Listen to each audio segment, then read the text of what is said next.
Vamos abrir o livro de Êxodo, capítulo 3. Êxodo, capítulo 3, lá no Antigo Testamento.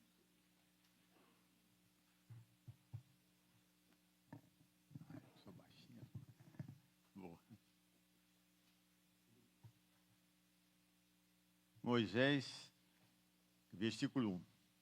Moisés pastoreava o rebanho de seu sogro Jetro, que era sacerdote de Midian. Um dia levou o rebanho para o outro lado do deserto. Chegou a Horebe, o monte de Deus.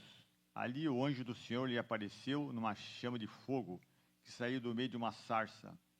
Moisés viu que, embora a sarça estivesse em chamas, não era consumida pelo fogo. Que impressionante, pensou. Por que a sarça não se queima? Vou ver isso de perto. Falar rapidamente do contexto, já que a história é conhecida até no filme Os 10 Mandamentos, muitos já devem ter assistido, né? O povo de Deus estava há vários séculos lá no Egito. Nos últimos tempos estavam sofrendo muito pela escravidão. E como o número de meninos crescia mais que meninas, o rei ordenou que as parteiras matassem os meninos quando nascessem. E elas não obedeceram naturalmente, né? Aí nasceu Moisés. Os pais levaram para casa e ficou durante alguns meses lá, né? Até que resolveram colocar num cesto a Moisés e junto ao rio Nilo. E a rainha, a filha do faraó, a filha do faraó estava nadando lá e viu aquela criança que estava no cesto, resolveu adotar e no fim ele foi criado pela filha de faraó. E a palavra de Deus diz no capítulo 7 de Atos dos Apóstolos que ele recebeu na sua formação acadêmica toda a sabedoria do Egito. Em outras palavras, é como se ele tivesse vários doutorados num contexto de hoje, né?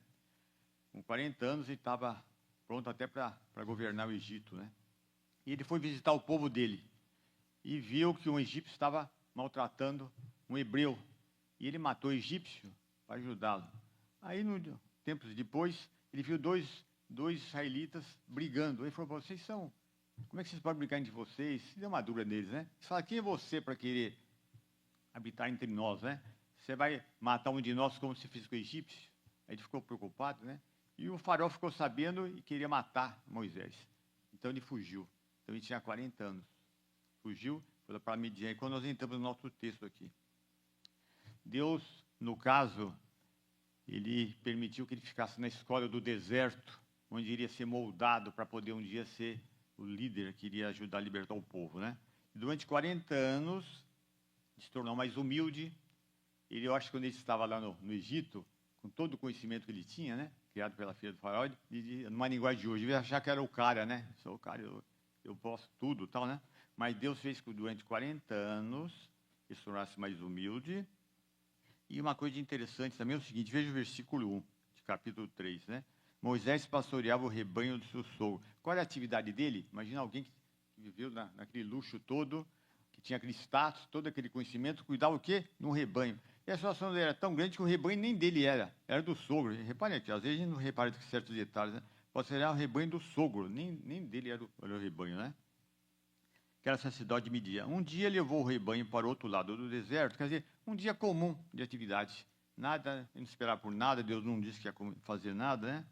E chegou até Horebe, o monte de Deus. Ali o anjo do Senhor lhe apareceu numa chama de fogo que saiu do meio de uma sarça. Esse personagem que muitos de vocês já sabem, o anjo do Senhor, geralmente nas suas traduções aparece com letra maiúscula o A, né? O anjo do Senhor, não um anjo do Senhor, é o Cristo pré-encarnado. Nós vamos abrir em João capítulo 1, versículo 18, Evangelho de João 1, 8. Evangelho de João, capítulo 1, versículo 8.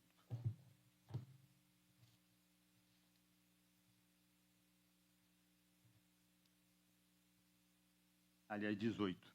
Ninguém jamais viu a Deus, Deus Pai, no caso aqui, mas o Deus unigênito, ou o Filho unigênito, conforme a tradução, que está junto ao Pai, o tornou conhecido. Em outras palavras, todas as vezes que havia uma manifestação visível, no caso do anjo do Senhor, não era o Pai nem o Espírito Santo, era o Cristo pré-encarnado, tá? Então não foi o Pai que apareceu lá, não foi o próprio Cristo.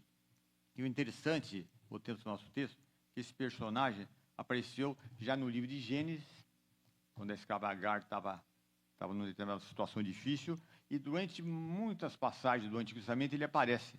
E quando nós entramos no Novo Testamento, quando Cristo, a segunda pessoa da Trindade, assumiu uma natureza humana, esse personagem desaparece, não aparece mais o anjo do Senhor. Tá? Voltei para o nosso texto, versículo 2. Ali o anjo do Senhor lhe apareceu numa chama de fogo que saiu do meio de uma sarça. Chama de fogo. Na verdade, aqui é o que nós chamamos de glória Shekinah, o brilho, o resplendor da glória de Deus. Interessante que essa manifestação visível da presença de Deus aparecia no tabernáculo, no deserto, onde Deus se manifestava, no templo de Salomão, e em várias situações, essa manifestação gloriosa da presença de Deus aparecia. Na transfiguração de Cristo, Paulo, quando teve aquela visão, né, do resplendor da glória de Deus, também era essa glória. E o que era então? Nesse caso, era uma manifestação visível da presença de Deus. Muitas vezes aparecia em forma de luz, às vezes aparecia em forma de nuvem, às vezes aparecia em forma de fogo, ou às vezes os três elementos juntos. Nesse caso aqui, essa foi uma manifestação da glória de Deus. Estava onde, hein? Versículo 3. A sarça é um arbusto espinhoso, tá? De repente, ele está acostumado tanto tempo no deserto, ele falou, mas não, uma sarça pegando fogo, mas não se consome. O que é isso? É um homem experiente depois de 40 anos, né? Ali o anjo do Senhor lhe apareceu numa chama de fogo, e Moisés viu que, embora a sarça estivesse em chamas, não era consumida pelo fogo. Que impressionante, pensou, por que a sarça não se queima? Vou ver isso de perto. O Senhor viu que ele se aproximava para observar. Então, do meio da sarça, Deus o chamou, Moisés, Moisés. Então, mostra aqui que esse anjo do Senhor é identificado o quê? Como Deus. Por isso que aparece Deus no meio da sarça, do anjo do Senhor é Deus. Então, Deus disse o que para ele? Moisés, Moisés, eis-me aqui, respondeu. Então disse Deus, está vendo? O anjo do Senhor é Deus. Não se aproxime, tire as sandálias dos pés, pois o lugar em que você está é terra santa. O local não era santo, mas a partir do momento que Deus estava lá, se tornava santo, ainda que temporariamente. E qual foi a reação de Moisés, hein? Não se aproxime, tire a sandália dos pés, pois o lugar em que você está é terra santa. E disse ainda, eu sou o Deus do seu pai, o Deus de Abraão, o Deus de Isaac e o Deus de Jacó. Ele não é Deus de pessoas mortas, não, tá? Ele não era Deus, ele é Deus. Eles não tinham desaparecido, nem estavam dormindo, né? Eu sou o Deus de seu pai, o Deus de Abraão, o Deus de Isaac e o Deus de Jacó. Então Moisés cobriu o rosto, pois teve medo de olhar para Deus. O que aconteceu aqui? Ele olhou para Deus em toda a sua glória ali. Viu? Deus estava revelando sua santidade também. Então ele se sentiu indigno de permanecer na presença de Deus. E é interessante aqui, fala que ele teve medo de olhar para Deus. O que ele fez? Cobriu o rosto. Naquela época eles usavam vestes compridas e, naturalmente, quando tinha um sol muito forte, eles cobriu, né, para abrigar do sol, né? Então ele deve ter usado para cobrir. Por que ele fez isso? Ele olhava para Deus, via o quê? Santidade e glória. Deus olhava para ele e via o quê? Pecado, né? E ao mesmo tempo ele falou, não sinto digno de permanecer na presença de Deus. E também não me sentiu indigno de contemplar o quê? O resplendor da glória de Deus. Então ele se cobriu até com uma espécie de proteção, né? Ficou com medo de talvez ser destruído, né? E o que ele fala aqui? Versículo 5, disse, Deus não se aproxime. Primeira coisa que Deus revelou aqui para ele, qual que foi? Que Deus é santo e é um Deus glorioso. O que mais Deus revelou, hein?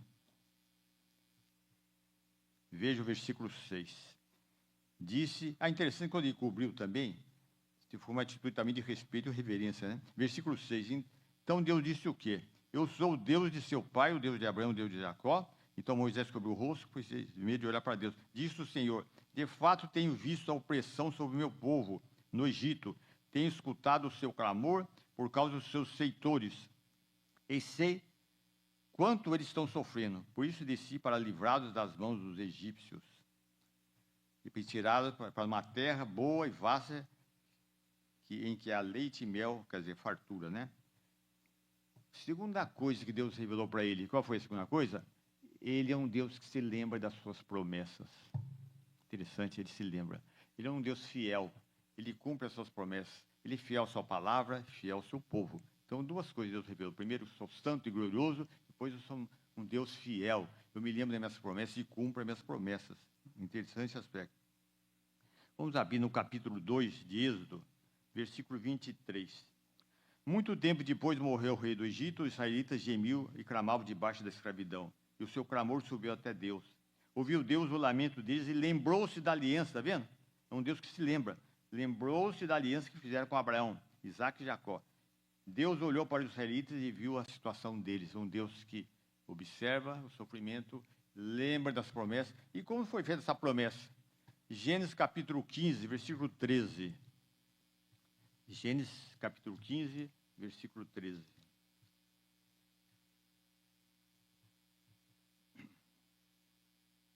Então, aqui Deus está com Abraão, né? Então o Senhor lhe disse para Abraão: sabe que os seus descendentes serão estrangeiros numa terra que não lhes pertence, onde também serão escravizados e oprimidos por 400 anos. Imagina quantos tempos antes, vários séculos, Deus já estava dizendo o que ia acontecer, hein? Mas eu castigarei a nação a quem servirão como escravos, e depois de tudo sairão com muitos bens. Veja que interessante, né? Deus já estava dizendo, Deus fez essas promessas, como eu falei, voltando para o nosso texto lá, né? De Êxodo capítulo 3, Deus é um Deus que se lembra das suas promessas, cumpre as suas promessas, tá? E Deus realmente... E o que aconteceu mais aqui, hein?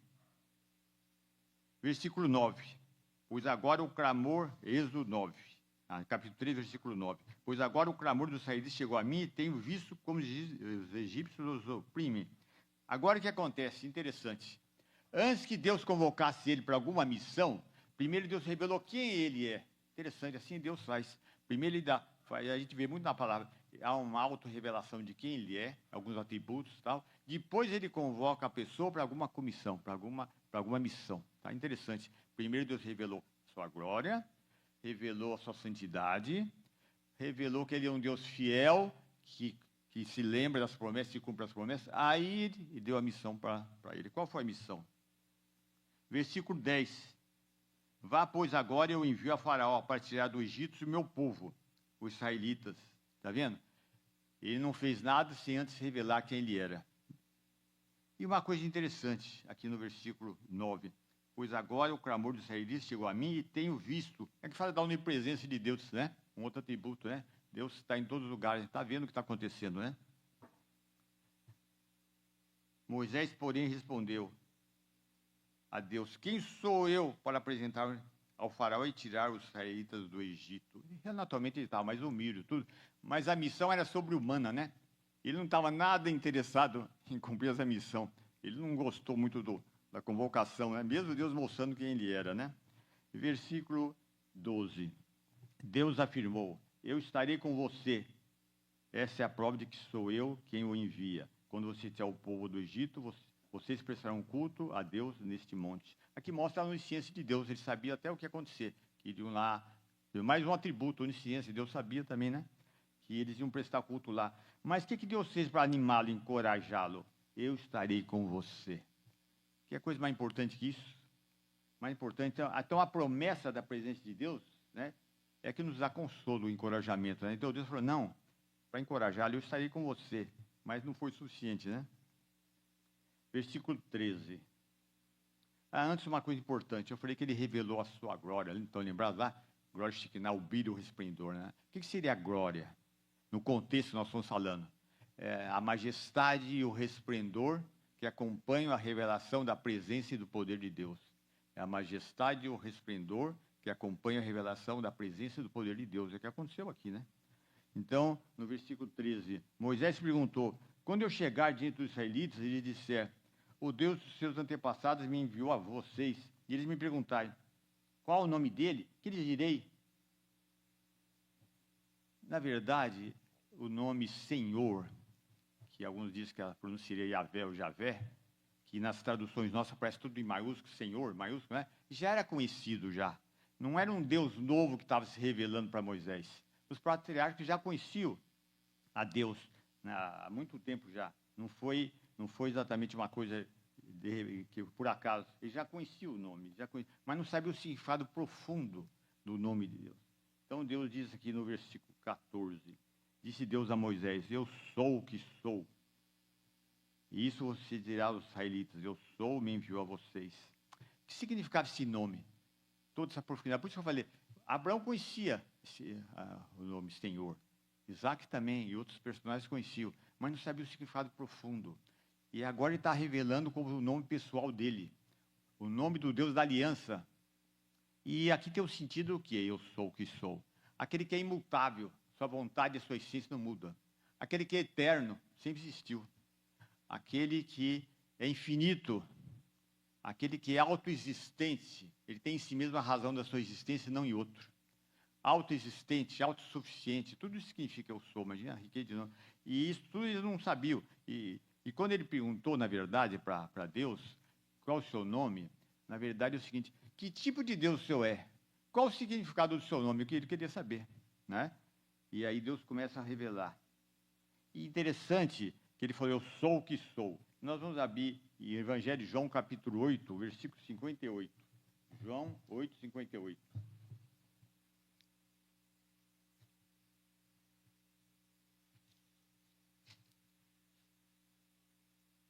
Eu já havia dito que o anjo do Senhor é o próprio Cristo pré-encarnado ali, né? E ali, quando foi o sou que sou, nós verificamos aqui no versículo 58. Respondeu Jesus, eu lhes afirmo que antes de Abraão nascer, eu sou. E entenderam bem, tanto que quiser até apedrejado. Então, o eu sou que se manifestou lá é o próprio Cristo, né? Assim como o anjo do Senhor é o mesmo, né? Voltando para o nosso texto lá. Versículo 15. Disse também Deus a Moisés, no capítulo 3 de Êxodo, Êxodo 3,15. Diga aos israelitas, o Senhor, o Deus dos seus antepassados, o Deus de Abraão, o Deus de Isaac, o Deus de Jacó, enviou-me a vocês. Este é meu nome, está vendo? Esse é meu nome, pelo qual serei lembrado de geração em geração. Vamos abrir agora em Êxodo 6:2. Êxodo 6:2. Disse Deus a Moisés, eu sou o Senhor. Apareci a Abraão, a Isaac e a Jacó como Todo-Poderoso, mas pelo meu nome, Senhor, não me revelei a eles. Que é a contradição aqui? Não é. Deus havia revelado como Senhor, mas não revelou o significado profundo da palavra Senhor. Ele se revelou porque ele se revelou como Deus Todo-Poderoso. Porque Abraão, Isaac e Jacó precisavam que ele se revelasse como Deus provedor, sustentador, e não tanto com o significado do próprio nome. Então, por isso se revelou como Todo-Poderoso, né? Por isso fala aqui, ó, como Deus Todo-Poderoso, mas pelo meu nome o Senhor não me revelei a eles. Então, Moisés, na verdade, ele estava recebendo de Deus algo que os patriarcas não receberam, o significado do nome pessoal de Deus. Exatamente isso. Então, os patriarcas conheciam, tanto é assim que nós vamos abrir lá em Gênesis capítulo 13, versículo 4. Gênesis 13, 4. Então, não há contradição. Eles conheciam o nome do Senhor, podiam até invocá-lo como Senhor, mas não sabiam a profundidade desse nome. Aqui fala de Abraão, versículo 4, Gênesis 13. Onde pela primeira vez tinha construído um altar. Ali Abraão invocou o nome do Senhor. Esse Senhor lá, eu sou lá. Mas ele não sabia o significado profundo, não sabia que era o nome de Deus. Ele não sabia tudo que está investido. Na verdade, esse Senhor que se revelou a Moisés aqui, eu sou um Deus que quero ter um relacionamento pessoal com o meu povo. Um Deus fiel, um Deus que quer estar mais presente. Tudo isso Abraão, Isaac e Jacó não receberam, né?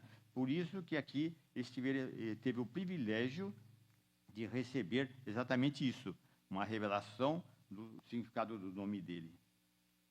Vamos abrir. Antes disso, eu quero colocar uma coisa importante. Quando Deus se revelou a Moisés, ele impactou tanto a vida de Moisés, que isso fez com que isso marcou a vida toda dele. Ele ficou encorajado para aguentar aqueles 40 anos de deserto. Uma coisa interessante. Quando Abraão, nos primeiros 40 anos, quando Moisés, nos primeiros 40 anos dele, que ele achou que era o cara lá, ele achou que era alguma coisa. Depois de 40 anos no deserto, ele viu que não era nada. E depois de andar com Deus mais 40 anos, ele viu que Deus é tudo. Olha que interessante, né? Então, na idade de 80 anos, quando alguém está pensando em se aposentar, Deus convoca uma pessoa dos 80 anos para o quê? Para servi-lo. E uma missão impossível, praticamente. Uma missão realmente que seria difícil para qualquer pessoa, né? Mas quando Deus disse ali no versículo 12 do capítulo 3, eu estarei com você, isso foi profundamente encorajador para ele, porque ele sabia que Deus estaria presente em todo o seu poder, né? Agora, isso fez com que ele se animasse? Não. Tanto que você pode ler depois no capítulo 4, ainda colocou uma série de dificuldades, uma série de coisas, mas finalmente ele obedeceu, o que ele fez foi para o Egito. Mas uma coisa que chama atenção para a gente é o seguinte: ele não obedeceu a Deus, você vê no final do capítulo 4, quando foi para o Egito, porque ele achava que era o tal. Ele não obedeceu a Deus porque ele achou que estava qualificado. Ele obedeceu a Deus porque ele recebeu uma revelação da grandeza de Deus, da glória de Deus, do poder de Deus e de como fiel é Deus. Aí sim, por isso que ele obedeceu. Tá? E você vê que tem aplicações muito profundas para nós, no sentido de que nós também podemos conhecer esse Deus cada vez mais. Agora, que esse texto, o que mais fala para nós aqui? Ele reuniu, foi lá, falou com as autoridades, versículo 16 do capítulo 3. Reúna as autoridades de Israel e diga: o Senhor, o Deus de Abraão, o Deus dos antepassados, o Deus de Abraão, de Isaac e de Jacó, apareceu a mim e disse: eu virei em auxílio de vocês, pois vi o que lhes tinha sido feito no Egito. Prometi tirá-los da opressão. Vê o compromisso de fidelidade, né? Tirados da opressão da terra dos cananeus, dos hititas, dos amorreus, dos fariseus, dos heveus, dos jebuseus, terra de que há leite e mel com fartura. As autoridades de Israel o atenderão. Onisciência, está revelando, como é isso? Já está dizendo entre mão que eles vão aceitar a liderança dele. Mais um atributo, como eu falei lá agora há pouco, de presença, onisciência, fidelidade, quanta coisa, né?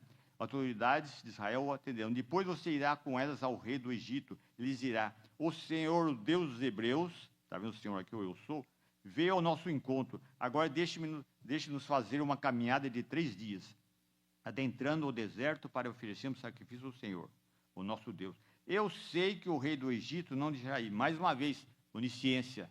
Está vendo?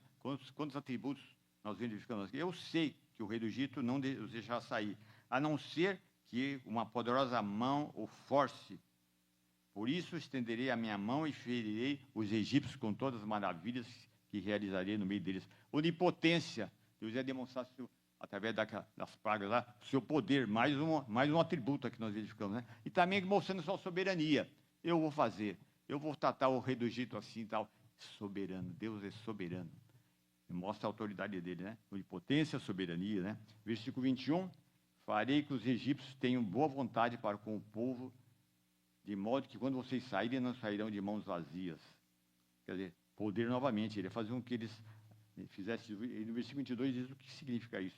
Todos os israelitas pedirão às suas vizinhas e às mulheres que estiverem hospedando em casa objetos de prata, de ouro e roupas que vocês porão em seus filhos e em suas filhas. Assim vocês despojarão o Egito. Quer dizer, seria uma espécie de indenização, né? A força, né? Por tudo que eles sofreram lá, né? Agora eu pergunto para você: o que esse texto tem a ver conosco? Foi lá, nós verificamos, tal, e realmente aconteceu, e eu gosto de sempre frisar, em alguns estudos que eu posto às vezes, na internet, é o seguinte: isso que aconteceu aqui não é um mito, não é uma lenda, tá? Isso aconteceu no tempo, no espaço da história. Não é ficção, não. E isso é importante, a gente tem que se aproximar da palavra de Deus, quer que seja o Antigo, quer o Novo Testamento, crendo que são fatos ocorridos no tempo, no espaço da história. Isso é importante. E não como certos teólogos falam que é tudo mito, lenda, é uma série de coisas, né? Aplicação para Deus, de Deus para nós. Você está passando por alguma enfermidade, ou tem algum enfermo em casa, você está desempregado, está com dificuldades financeiras, perdeu algum ente querido, você está sendo difícil o relacionamento seu no trabalho, talvez seja alguma perseguição, você está sendo perseguido no ambiente escolar, ou mesmo no trabalho por causa da sua fé? Será que você, talvez não está lendo muita palavra, não está tendo muita comunhão com Deus, acha que Deus não está ouvindo as suas orações? Será que você está achando que Deus é um Deus distante, longe, um Deus que não se importa com você, um Deus que chega a pensar: será que Deus sabe o que está acontecendo comigo? Por esse texto que nós verificamos, e naturalmente por outros textos também, nós vamos verificar que não é assim. Nós vamos verificar que Deus demonstrou profunda empatia para com o povo lá e para conosco hoje também. É um Deus realmente que demonstrou misericórdia com o povo, compaixão, fidelidade e também para conosco também. É importante. Porque senão não teria sentido nós lermos os textos da palavra de Deus, achar que é coisa lá do passado, mas que não tem aplicação para nós hoje. Mas nós verificamos que sim. Veja o versículo 7 a 10. Diz o Senhor: de fato tenho visto a opressão sobre meu povo no Egito, e Então, se você está passando uma situação difícil, uma aprovação, ele sabe o que está acontecendo com você. Sabe e está vendo, hein? Como em sua onisciência e onipresença. Sou o meu povo no Egito e tenho escutado o seu clamor, está vendo? Às vezes você fala, parece que ele não está ouvindo a minha oração, parece que vai até o teto e desce, será que ele se importa? Será que ele não está preocupado com outra coisa? Não. E murmura. E sei quanto eles estão sofrendo, está vendo? Você está sofrendo? Por isso desci para livrá-los das mãos dos egípcios e tirá-los daqui para uma terra boa e vasta, onde há leite e mel com fartura, a terra dos cananeus, dos hetitas, dos amorreus, dos fariseus. E continuando, pois agora, no versículo 9, o clamor dos israelitas chegou a mim, está vendo? Você está orando, parece que Deus está demorando para responder, ou não se importa. Será que ele sabe o que está acontecendo comigo? Chegou a mim e tenho visto como os egípcios os oprimem. Se você está tendo dificuldade no ambiente de trabalho, escolar, ele sabe o que está acontecendo com você. Então, nós sabemos que o Deus que operou no passado, opera agora também. E o que mais nós verificamos isso? Verificamos também nos versículos 16 e 17. Vá, reúna as autoridades de Israel e diga-lhes, o Senhor, o Deus dos seus antepassados, Deus de Abraão, de Isaque e de Jacó, apareceu a mim e disse, eu virei em auxílio de vocês, pois vi o que lhes tem sido feito no Egito. Prometi tirá-los da opressão. Está vendo? Um Deus que se lembra das suas promessas. E tem muitas promessas na palavra de Deus, não tem? Às vezes nós pedimos coisas que Deus já prometeu. Interessante, muitas vezes você fica pedindo para Deus em oração coisas que Deus já prometeu. A questão de se apropriar por fé, né? Prometeu tirá-los da opressão do Egito para a terra dos cananeus. Está vendo? Esse Deus é um Deus presente, um Deus que age, um Deus que se preocupa conosco. E interessante no versículo 12, Deus afirmou, eu estarei com você. Que coisa que mais encoraja a gente do que isso? Vamos abrir lá em Mateus capítulo 28. Mateus capítulo 28. Que é o mesmo Deus que falou lá, falou aqui também, né? Se foi Cristo que apareceu lá para Moisés, é o Cristo que falou também, e no capítulo 28 de Mateus, no final do versículo 20. Vamos ler o versículo 20 inteiro. Versículo 20 de Mateus 28. Ensinando-os a obedecer a tudo que lhes ordenei, e eu estarei sempre com vocês até o fim dos tempos. Encorajamento. Então, essas promessas da presença de Deus, naturalmente, eles encorajaram o quê? Foram suficientes para sustentar Moisés durante 40 anos. Já que ele conduzia um povo rebelde, ingrato, murmurador, e a promessa da presença de Deus foi suficiente para sustentar durante toda a sua vida. Que coisa maravilhosa, né?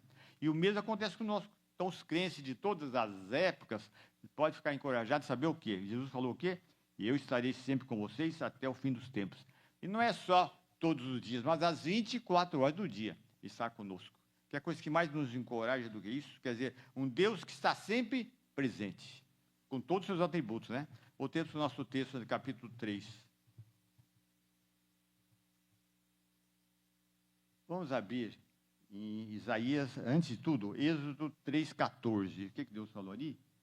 Eu sou o que sou. Revelando quem ele era no pessoal dele, né? E aqui no versículo, nos primeiros versículos, a partir do versículo 2, nós verificamos o quê? Que ele revelou a sua santidade, revelou a sua glória, né? Agora nós vamos abrir Isaías 43, 10. Isaías 43, 10.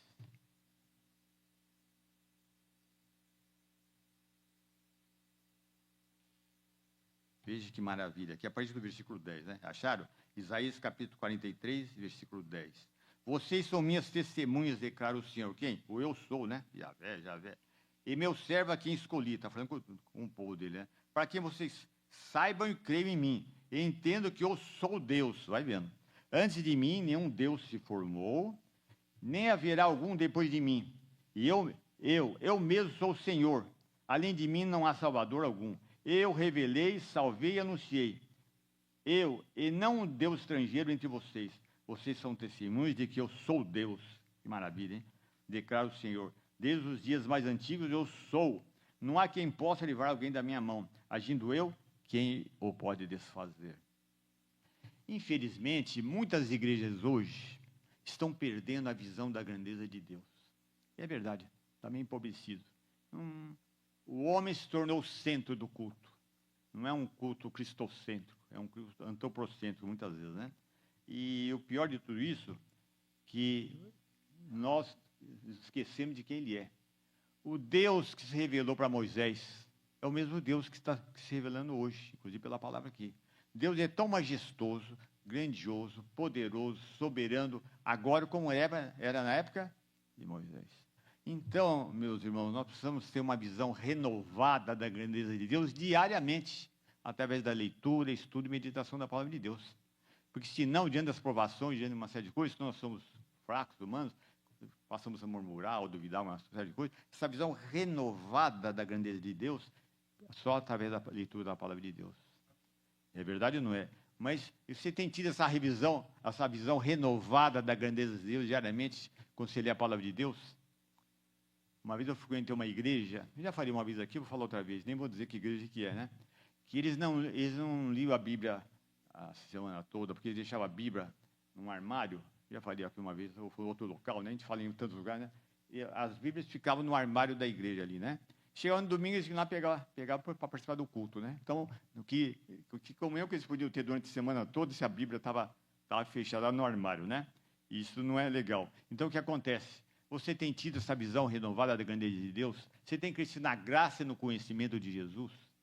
Esse Deus que está para voltar, um Deus meio desconhecido, que se vier aqui vai atrapalhar os seus projetos de vida atuais, né? Se formou agora, vai se casar daqui uns dias, uma série de coisas, por favor, vem aqui para estragar minhas programações? Não. É interessante que Deus, antes de solicitar que Moisés fizesse alguma coisa, ele revelou o que ele é? Que ele é santo, glorioso, um Deus fiel, um Deus que cumpre as suas promessas. Aí ele comissionou. Agora, diante dessa revelação que nós vimos aqui, da grandeza de Deus, uma série de atributos, de quem ele é, como ele age, qual deve ser a sua reação, a sua resposta diante da revelação que Deus fez a respeito de quem ele é? Qual deve ser? Qual deve ser? Como é que você pode glorificar a Deus diante disso? E o que é glorificar a Deus? A gente fala muito na palavra de Deus, a gente lê em livros, né? Devemos glorificar a Deus. Mas o que é glorificar a Deus? Você quer fornecer a Deus algo que ele não tem ainda? E está carente, então você precisa glorificar? Não. O que é? É reconhecer a honra que lhe é devida. É atribuir a Deus supremo valor. Isso que é glorificar a Deus. E como é que você deve glorificar a Deus? Como é que você deve reagir cada vez que você lê a palavra de Deus e ele revela a grandeza dele? Com adoração. O que é adoração? Certa vez um grande servo de Deus defendia a adoração como uma atitude de humilhar-se diante de Deus, reconhecendo e exaltando a sua glória e soberania. Carlos Oswaldo, um grande pastor que o Toninho conheceu também, ele chegou a dizer isso. Então, o que é adoração? Atitude de humilhar-se diante de Deus, reconhecendo e exaltando a sua glória e soberania. Tá? E o que mais? Qual é a sua obediência? Uma vida de obediência, uma vida de submissão à sua autoridade e à sua vontade. Tem sido essa a sua resposta? Tem sido essa a sua reação diante da grandeza de Deus? Vamos orar. Senhor Deus, te agradeço por esse texto tão rico, que o Senhor revelou uma série de atributos, através do teu Filho, a grandeza, santidade, fidelidade, enfim, que nós possamos sair aqui conhecendo um pouco mais da pessoa do Senhor Jesus e possamos dar essa resposta diante dessa revelação de quem o Senhor é, adorando, submetendo a tua vontade, a tua autoridade e obedecendo. Em nome de Jesus, amém, Senhor.